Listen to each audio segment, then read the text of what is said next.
झारखंड के बेरमो विधानसभा के लिए होने वाले उपचुनाव में भाजपा प्रत्याशी योगेश्वर महतो को समर्थन देकर जीत सुनिश्चित करने के लिए आजसू ने अपनी शक्ति झोंक दी है। आज आजसू ने कार्यकर्ताओं का मन मिजाज टटोला और सभी को भाजपा की जीत निश्चित करने का टास्क दे दिया गया। आजसू के केंद्रीय अध्यक्ष सुदेश महतो ने इस चुनाव को बेहद अहम बताया और संकेत दिया कि चुनाव का नतीजा झारखंड की राजनीति को नई दिशा देगा। सुदेश महतो ने मौजूदा सरकार पर भी हमला बोला। उनकी माने तो अब झारखंड की राजनीति नई दिशा पकड़ेगी और एनडीए गठबंधन से ही झारखंड का भला हो सकता है। आजसू ने गठबंधन के साथ चुनाव में जाने के अपने फैसले से आहत कार्यकर्ताओं को टटोलकर उन्हें पूरी शक्ति से भाजपा को जिताने के काम में लग जाने का आह्वान किया गया। आजसू के कार्यकर्ता सम्मेलन में उपस्थित होकर भाजपा उम्मीदवार योगेश्वर महतो ने अपने कार्यकाल के विकास को गला फाड़ फाड़ कर गिनवाया। पिछले चुनाव में आजसू प्रत्याशी रहे काशीनाथ सिंह ने उन परिस्थितियों को जाहिर किया जिसमें उन्हें भाजपा का समर्थन करने को विवश होना पड़ा।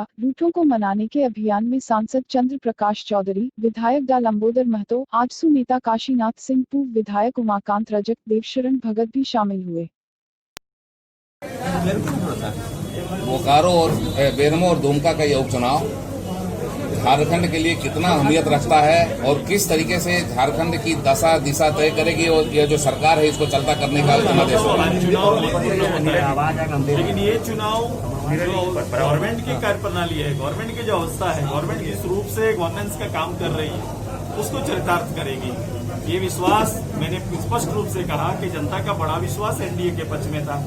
चूंकि अलग अलग ध्रुव में चुनाव लड़ने से ये बिखरा हुआ था, फिर से एकमत होके एकजुट होके वो विश्वास को जीतने का अवसर हमारे लिए है और उनके लिए विश्वास खोने का अवसर। मैं क्या ऐसा लगता है कि आजसू ने अपनी पुरानी गलती को से सबक लिया है और मैंने कहा कि ये अनचाही मजबूरी है ये गठबंधन, ये विचारों का जो विचार अलग अलग रूप से आए थे, जो विचार अलग अलग रूप से चुनाव में भाग लिए थे, वो विचार लंबा जो 19 साल का जो हमारा एकजुटता था वो पुनः एकजुट हुआ और हम लोग मिलकर इस चुनाव में लड़ने का निश्चय किया। अच्छा, आपने कहा कि जो है सत्ता परिवर्तन हो जाएगा रोज उपचुनाव। मैंने बड़ा स्पष्ट रूप से आपको कहा, मैं दूसरी बार फिर कह रहा हूँ, मैंने कभी भी इस शब्दों का प्रयोग नहीं किया है। मैंने ये कहा कि उस पर असर पड़ेगा, परिणाम निश्चित रूप से सत्ता पर असर पड़ेगा और जो जनमत बहुमत जनमत है उसके विश्वास को बढ़ाएगा। तो इसके लिए तैयारी हो चुकी है? बिल्कुल रूप से पार्टी के वर्कर्स रेडी हो रहे हैं क्योंकि मैंने कहा कि हम लोग बहुत दूसरे हालात से निकले हैं। एक पूरा चुनाव था, चुनाव के बाद कोविड के आना, जहां पर मैंने कहा कि तब काम से उसी से ही बच गया था कि मजदूरों को बाहर से लाओ, उनको खिलाओ, कोविड से बचाओ, कोविड का पूरा आदर्शों का अनुपालन करो। इस बीच में चुनाव का होना चाहिए, लोकतांत्रिक प्रक्रिया है, भाग लेना पड़ेगा, आना पड़ेगा।